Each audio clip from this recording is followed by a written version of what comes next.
이틀 전에 지금쯤 연꽃이 피었을까 하는 생각으로 내가 살고 있는 곳에서 멀지 않은 물미마을 연꽃 호수에 가봤다. 아직 연꽃은 피지 않았다. 호수 옆 홍천강 하류에 제트스키가 시원하게 미끄러지고 수상스키를 연습하는 듯한 사람이 한가롭게 물놀이를 즐기고 있었다.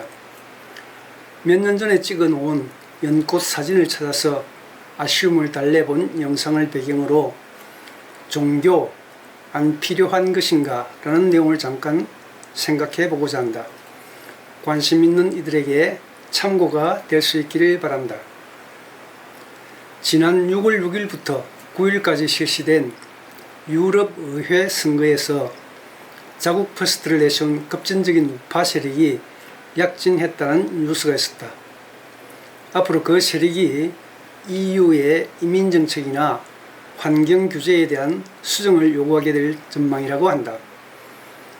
이번에 선거에서 EU의 우호적인 중도 세력이 총 720석 중 400석을 획득한 반면에 EU보다 각국의 국익을 중요시하는 우파 세력이 20% 이상의 의석을 얻었다.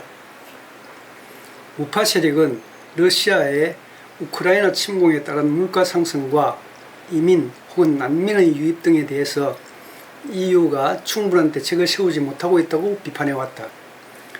특히 EU의 통합을 추진해온 프랑스와 독일에서 우파 세력의 약진이 두드러졌다. 프랑스에서는 마크롱 대통령이 주도하는 연합 여당보다 우파인 국민연합이 2배 이상의 의석을 획득했고, 독일에서는 숄츠 정권을 지지하는 연합 여당의 어느 당보다 우파 정당 독일을 위한 대안이 더 많은 의석을 획득했다.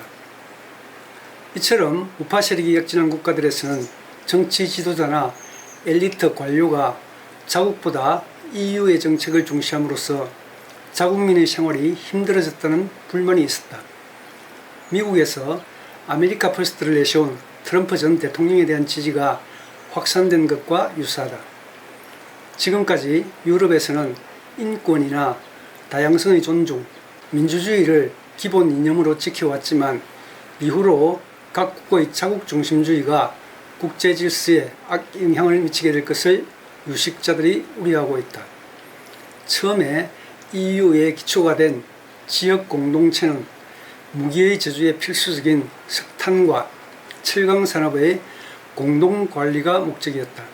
1951년 프랑스, 스도, 이탈리아, 네덜란드, 벨기에와 룩셈부르크 등 6개국이 이 공동체에 가입한 후 1957년 유럽 경제공동체 EEC로 발전하여 지역 간 국민과 자본 및 물류의 자유로운 이동을 보장하게 됐고, 1968년에는 관세의 철폐를 목적으로 관세 동맹을 맺었다. 이후로 새로운 회원국들이 가입하면서 1993년 유럽연합, 즉 EU로 발전하여 현재는 27개국 회원국들이 정치 및 경제 통합체를 형성하고 있다. 하지만 최근에 유럽의회 선거에서 회원국 각국의 이익을 대변하는 우파가 세력을 확장함으로써 그 설립의 취지가 퇴색한 결과를 보여준 것이다.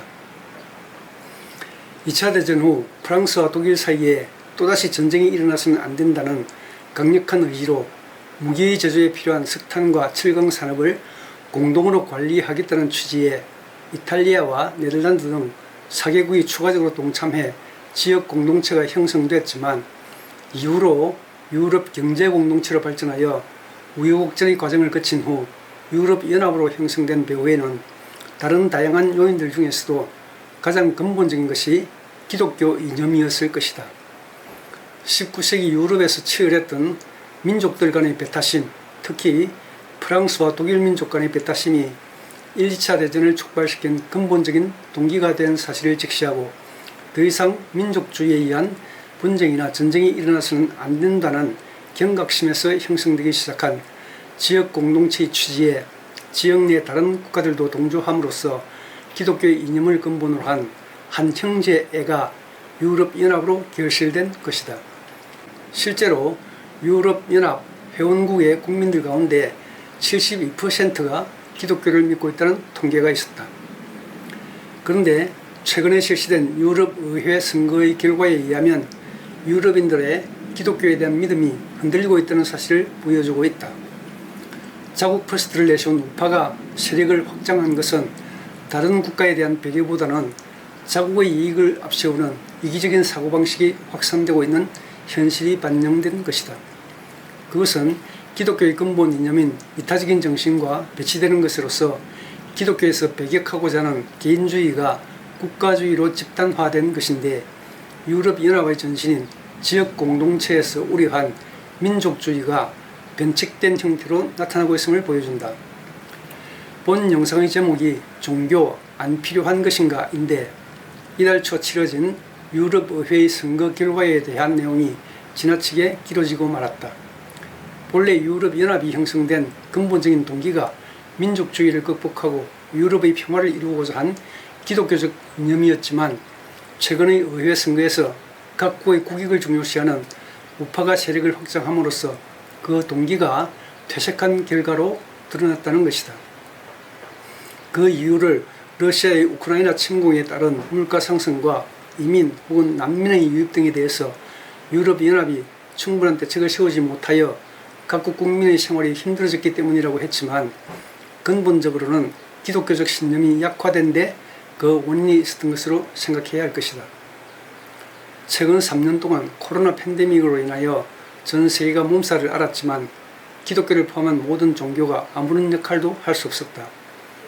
오히려 종교적 집회를 통하여 사회적 거리두기를 권장한 국가의 정책에 역행함으로써 코로나 바이러스의 확산을 초래한 경우가 없지 않았고, 의료계를 포함한 모든 분야에서 팬데믹을 극복하기 위하여 눈물겨운 노력을 기울이고 있던 사이에 종교는 수수방관할 수밖에 없었던 무력함을 보여주었다. 21세기에 접어들어서는 통신 분야를 비롯한 과학기술의 발달과 인공지능 및 가상현실 등 과거에 상상할 수 없었던 변화가 우리의 일상생활뿐만 아니라 인간의 의식까지 개혁해 나가고 있는데, 종교는 구태의연하게 비현실적인 믿음과 신앙을 고집하며 종교들 간의 장벽을 쌓고 있다. 과연 이런 종교가 오늘날의 인간에게 필요한 것인가를 심각하게 생각해보지 않을 수 없게 됐다. 1950년대 한국 동란이 휴전된 직후의 어수선하고 불안정했던 상황에서 세계 기독교 통일신령협회를 창시한 문선명은 현미경으로 물 한 방울을 들여다보면 세균이 많다는 것을 알 수 있다. 우리가 그런 곳에 빠져 있다. 돼지를 보면 시궁창 같은 곳에서 꿀꿀거리며 좋아한다. 우리가 그런 돼지를 바라볼 때 아이고 하면서 우리 자신은 깨끗하다고 생각한다. 하지만 우리 자신도 마찬가지라고 생각한다면 얼마나 기가 막히겠는가. 그런 인간에게 필요한 것이 현미경이나 망원경과 같은 것이다. 망원경과 같은 것으로 먼 곳을 바라볼 때 희망적이고 이상적인 곳이 있으면 얼마나 좋겠는가. 그렇게 희망적인 곳을 바라볼 때 아이고 여기서는 못 살겠다 라고 하면서 그 자리를 부정하고 무조건 날아오르고 싶어 할 것이다. 그처럼 현미경이나 망원경과 같은 것이 종교인데, 그 중에서도 현실을 확실히 알고 미래를 분명하게 가르쳐주는 종교가 참다운 종교라고 하면서 전후의 혼란스럽고 절망적인 상황에서 진정한 희망을 주는 종교의 필요성을 강조했다. 그런데 1950년대와 오늘날의 상황은 확연히 다르다. 당시에는 상상하지 못한 변화된 오늘날의 현실이 일상생활뿐만 아니라 인간의 의식 구조까지 변화시켜 놓았는데, 그래도 종교가 필요한 것인가? 누구나 급변하는 현실에 적응하기도 정신을 못 차릴 정도로 혼란스러운 상황에 종교까지 나서서 그 혼란을 부축해야만 하겠는가? 더구나 종교에서는 사후의 구원을 위하여 현실에 집착하지 말라고 가르치면서 다른 사람을 죽이지 않으면 내가 살아남을 수 없는 전쟁이나 다름이 없는 생존 경쟁에서 낙오자가 되도록 오도하는 경우도 없지 않다. 심지어 사이비 종교들까지 등장해서 추종자들의 재산을 사취하고 목숨까지 사교의 자가당착을 호도하기 위한 희생양으로 삼기도 하는 뉴스가 심심치 않게 매스컴에 보도되기도 한다. 이 땅 위에 태어난 대부분의 인간은 가정을 시작으로 유치원, 학교, 회사, 공동체나 국가 등 특정한 조직에 소속되는 구성원으로 살아간다. 그래서 가정을 포함한 각 조직의 규칙에 순응해서 성장하거나 존속하게 되는데 그 과정에서 인간 본성이 왜곡되거나 상실된다. 특히 성장 과정이 끝나고 사회로 진출해 회사나 공동체의 구성원이 되면 그 회사나 공동체에서 살아남기 위하여 본성을 망각하고 조직의 규율에 순응하지 않으면 안 된다. 심지어 양심이 밥 먹여주는다는 생각으로 인간성을 말살하고 주인에게 순종하는 개보다 못한 인간이 되지 않으면 안 되는 경우도 없지 않다. 세상적인 인간으로서 살아남기 위하여 본성적인 인간으로서는 죽어야 하는 아이러니로 연명하게 된다는 것이다. 그렇게 죽은 목숨이나 다름이 없는 인간, 특히 오늘날에는 컴퓨터나 기계화된 의식으로서 생각조차 없는 인간을 본연의 인간으로 되살리기 위해서 종교의 필요성이 제기된다. 다시 말해 오늘날의 집단 이기주의로 똘똘 뭉쳐있는 공동체나 조직의 구성원으로서 생활하기 위하여 죽은 목숨이나 다름이 없는 인간의 본성을 깨우쳐서 참다운 인간으로서 살아갈 수 있도록 중생시켜주기 위하여 종교가 필요하다는 것이다. 그런데 대부분의 사이비 종교가 세력화와 조직화를 통하여 세상에서 본성적인 생명이 죽은 것이나 다름이 없는 입장에서 살아가고 있는 인간을 유혹하여 잘못된 교리로서 다시 한번 죽이고 마는 확인사살을 자행하고 있는 실정이다. 뿐만 아니라 비현실적인 사후의 세계를 강조하며 인간을 눈이 있어도 보지 못하고 귀가 있어도 듣지 못하고 코가 있어도 냄새를 맡지 못하고 심지어 입이 있어도 말을 못하는 목석처럼 만들어버리는 오류를 범하는 종교 집단도 없지 않다. 그처럼 인간을 잘못된 방향으로 오도해온 종교에 대한 혐오감이 팽배한 결과를 초래하게 된 잘못을 회개하고 다시 한번 인간으로 하여금 올바른 생명길을 찾아서 정진할 수 있도록 인도하는 참다운 종교는 오늘날에도 여전히 필요하다. 항상 배불리 먹고 앉으면 눕고 싶고 누우면 편안히 잠자고 싶은 것처럼 끝이 없는 육신의 욕구를 채우기 위한 생존 경쟁에서 살아남기 위하여 벌겋게 충혈된 눈으로 동분서주하는 동물보다 못한 사람을 본성의 인간으로 부활시켜줄 수 있는 진정한 종교는 어느 시기에나 필요하고 그런 종교를 중심한 문화권이 인간 사회에 필수 불가결하다는 사실을 부정할 수 없다. 그래서 다양한 종교들 가운데 특별히 기독교가 관심이 주요한 대상이 되는 이유를 올여름이 지나고 9월 이후로 예정하고 있는 다음번 영상에서 생각해 보기로 한다. 시청해 감사드립니다.